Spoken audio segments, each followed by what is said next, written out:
recognized.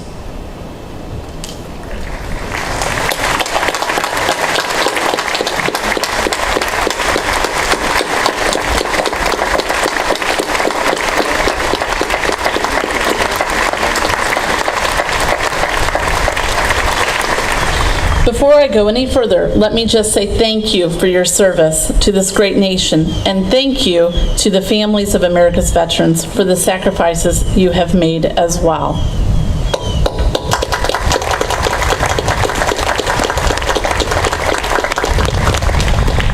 Today is the day when we come together to pay tribute to the men and women who paid the ultimate sacrifice for our freedoms. What better place to pay homage to our nation's heroes than here at the beautiful Bay Pines National Cemetery. The lineage of sacrifice in the name of democracy extends from Lexington to Gettysburg, from San Juan Hill to Normandy, from Quezon to Kuwait, from the World Trade Center to the mountains of Afghanistan and the streets of Baghdad. Time and again, our young men and women have secured a legacy of peace and liberty for us and for future generations. Measured by the nearly 1 million lives that have been sacrificed in the cause of freedom since our nation's founding, the price of freedom is high indeed. In his second inaugural address in 1865, Abraham Lincoln called on Americans to begin to repay the debt we owe our defenders and to forge an unbreakable bond of service to the citizen soldiers who serve in harm's way and too often make the ultimate sacrifice on our behalf.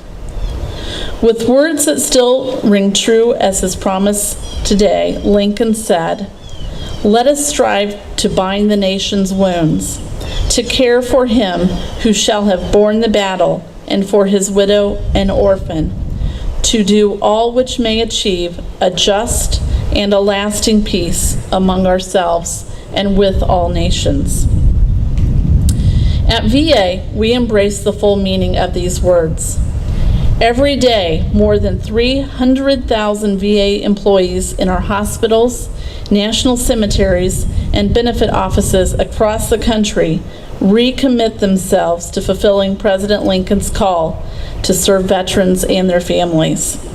We do so proudly, providing the best health care anywhere, providing benefits befitting their sacrifices, and tributes and eternal praise in national cemeteries that have become national shrines. I must tell you, when I asked the veterans to be recognized a few minutes ago, I could not help but see the pride on your faces. Likewise, looking over the audience, I was humbled to see the appreciation reflected from the audience to our veterans.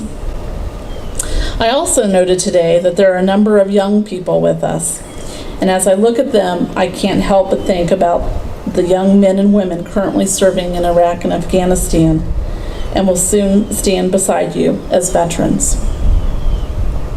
As we reflect on the real meaning of Memorial Day, I believe we each have our own special memory or visualization, if you will, of a veteran who, for each of us, personally embodies the spirit of this National Day of Remembrance.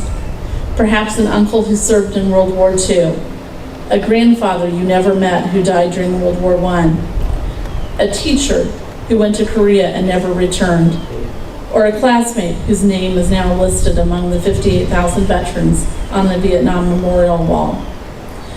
For most of us, these connections are rooted in the conflicts of the 20th century.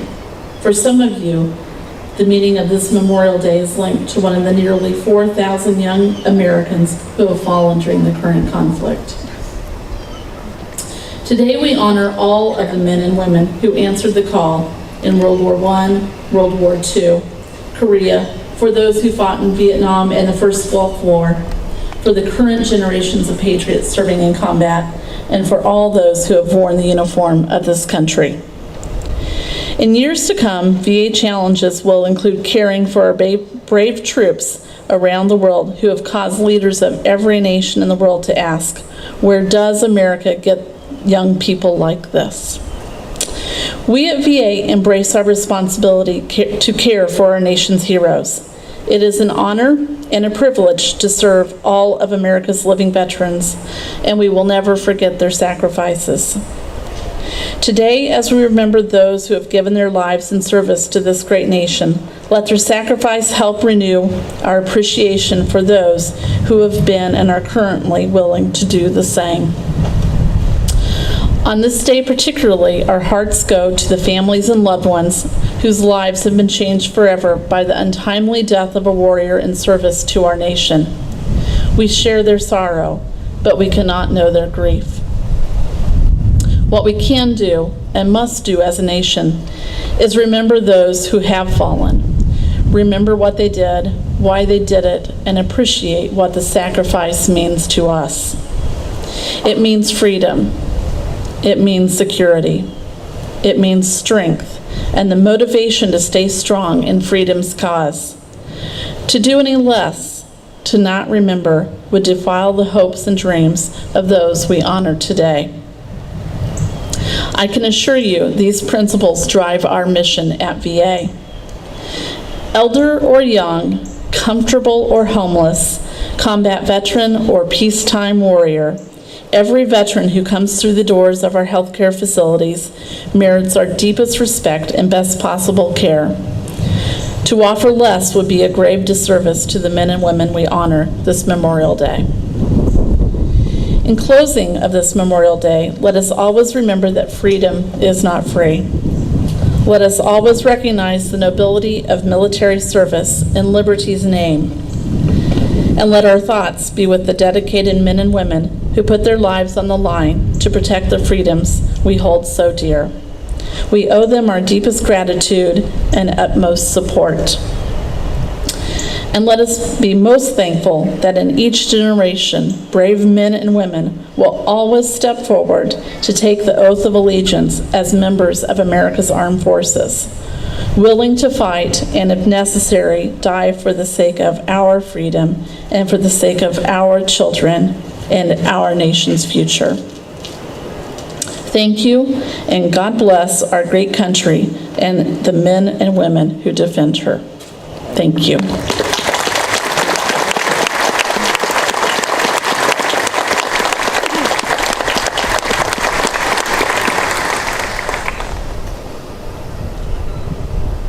Thank you, Susan. It is my pleasure to introduce Maurice Rowan, Assistant Director of the Florida National Cemetery, and our guest speaker today. Mr. Rowan was named Assistant Director of the Florida National Cemetery July 18, 2010. In this position, he is responsible for assisting the Director with all administrative, burial, and maintenance operations of the cemetery, as well as for Bay Pines National Cemetery in St. Petersburg and St. Augustine National Cemetery. Please welcome Mr. Rowan.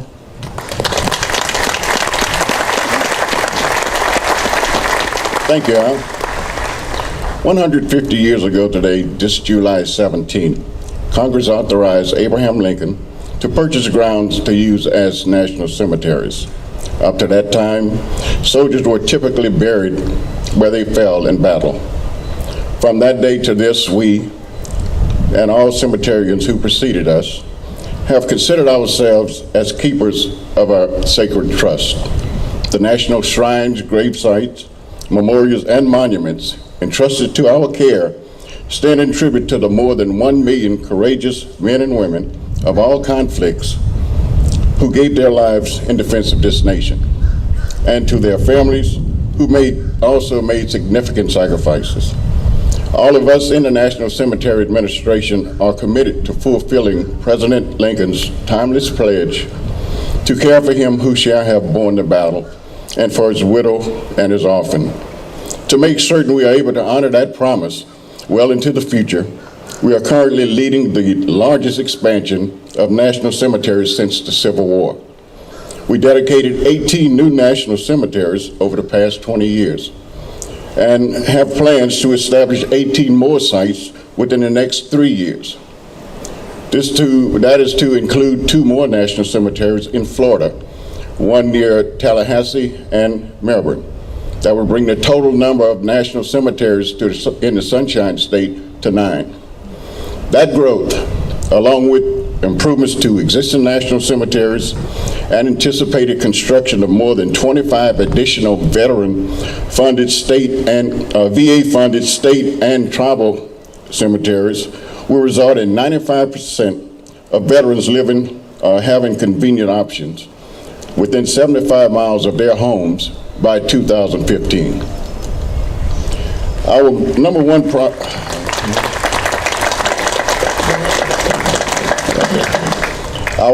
priority, though, is to keep existing cemeteries like this one open and in good repair. Although closed to full casket burials, this cemetery offers two options for the interment of cremated remains: in ground and in a columbarium, the columbarium that was completed in 2007. In addition to the columbarium plaza, recent improvements includes the construction of a commuter shelter and two different irrigation projects, which make cemetery operations more efficient.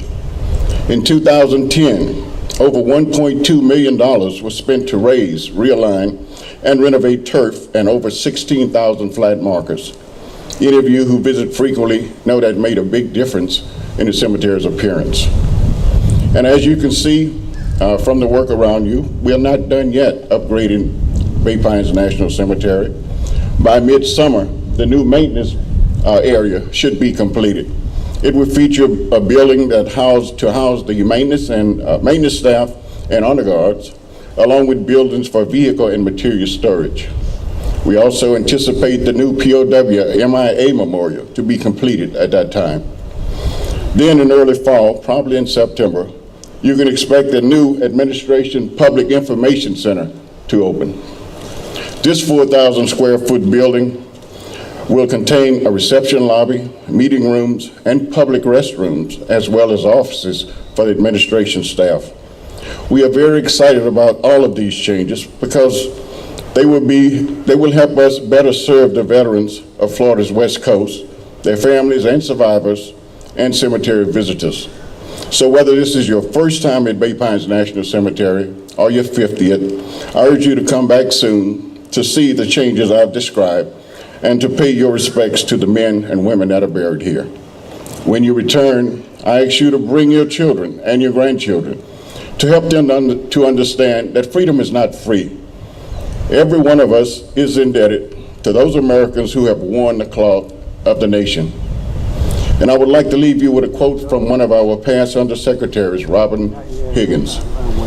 "There's no finer work than to help others through grief, to provide a lasting memory of a dignified burial, a beautifully marked grave or niche, and a knowledge that perpetual care means just that. Someone truly cares and always will." Thank you for being with us today.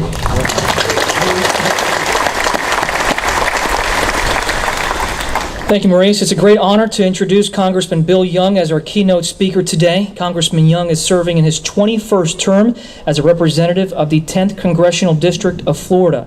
He is a senior member of the Florida Congressional Delegation and the senior Republican in the House of Representatives. He is a veteran of the Army National Guard, and he and his wife, Beverly, are very strong supporters of our service members and veterans. Please join me in welcoming our United States Representative from the 10th Congressional District, our guest speaker, Congressman Bill Young.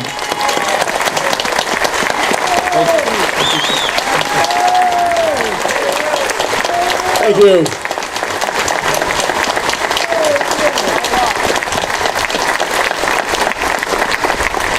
Thank you all very much. God bless America, and God bless all of you who made this strong, powerful country that it is.